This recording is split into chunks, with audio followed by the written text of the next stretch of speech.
So today we're talking about a four-letter word that so many people avoid discussing. You're not going to hear this at Thanksgiving dinner. You're not going to hear this at a family barbecue, and it's debt. Now, that's probably why the average American has about $38,000 worth of debt.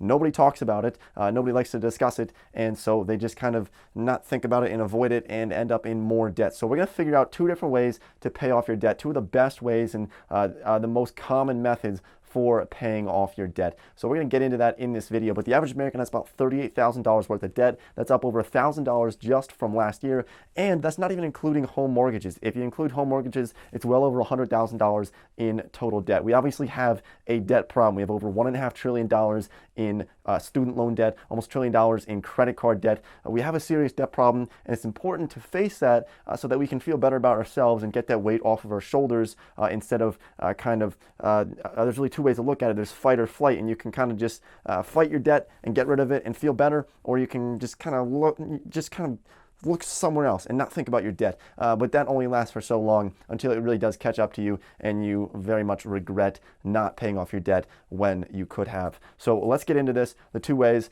On the channel, we talk about personal finance. We help people with money. We help them build wealth and establish financial freedom. So make sure you hit the subscribe button so you don't miss any more videos like this one. All right, so the first method for paying off debt that's pretty common is known as the debt avalanche. Now, both of these methods here that I'm going to share with you, both have their own pros and cons to them. Now, the debt avalanche method is actually the most effective way to pay off debt in terms of using logic. So this is the fastest way to pay off debt, and it's the way to save you the most amount of money by using this approach. So to give you an example of the debt avalanche, let's say that you have 5 different types of debt. Now, each one of these has a different interest rate. So let's say that credit card debt up at 25%, then maybe you have a personal loan, maybe a car loan, maybe a home mortgage, and some student loans down at maybe 4%. Now, with all of these different types of debt, with the debt avalanche approach, after paying off your minimum payment every month so that you don't have any late fees or default on any of these loans, you pay off your minimum payment, and then you attack the highest interest rate debt first.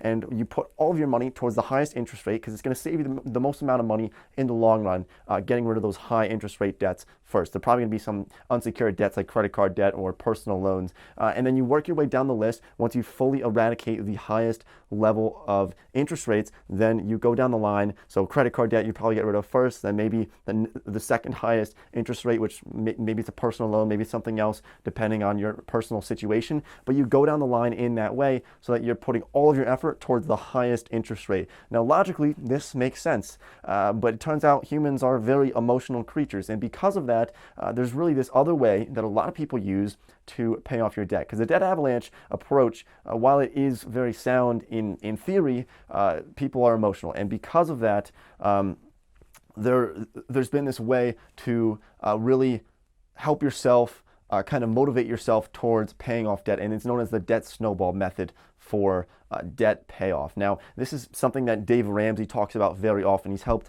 thousands of people, possibly millions of people, get out of debt, manage their debt, and be better off financially. Now, the debt snowball method for this, it essentially gives you little hits of dopamine, and it shows yourself that you're making progress, that you're getting there, that you're starting to pay off debt. And the debt snowball method, let's take those 5 same different loans that you might have, and instead of going after the highest interest rate, you instead go after the lowest dollar balance on those 5 different debts. So let's say that the lowest balance, maybe it's you have $500 left on your car loan. So you tackle that one. After paying your minimum payments, you tackle the lowest balance on that list, and then you can get rid of it. And now, instead of having 5 different bills every month, now you only have 4, and then you can get rid of the 3rd one and the 4th one, and you can start getting rid of all of those different lower balances. So now you can see that progress once you start getting, instead of 5 bills every month, now you're only getting 3, then you're only getting 2, because you're able to knock off those lower balance debts. Now, this is great for people who maybe have struggled in the past for paying off debt. It's difficult to motivate yourself to pay off those types of debt.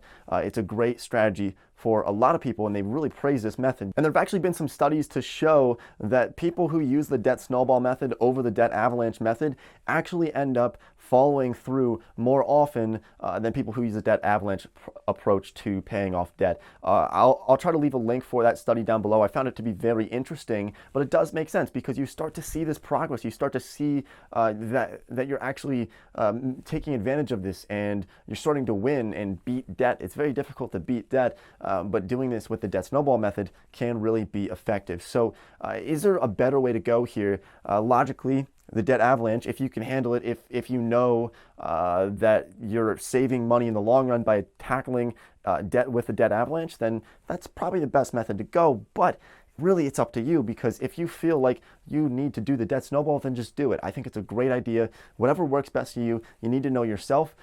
Probably my biggest suggestion, though, would be to do some type of mixture between debt snowball and debt avalanche. This has really worked well for a lot of people, where say you have those 5 different types of debt, maybe you knock out the bottom 2 lowest dollar amounts and then switch to the debt avalanche approach once you get down to maybe 2 or 3 different types of debt, if you can handle that. But thanks for watching this video. Hopefully that cleared up some questions that you might have about debt. Leave any more down below in the comment section down below. I'll get back to you as soon as possible. Thanks for watching, and I will see you next time.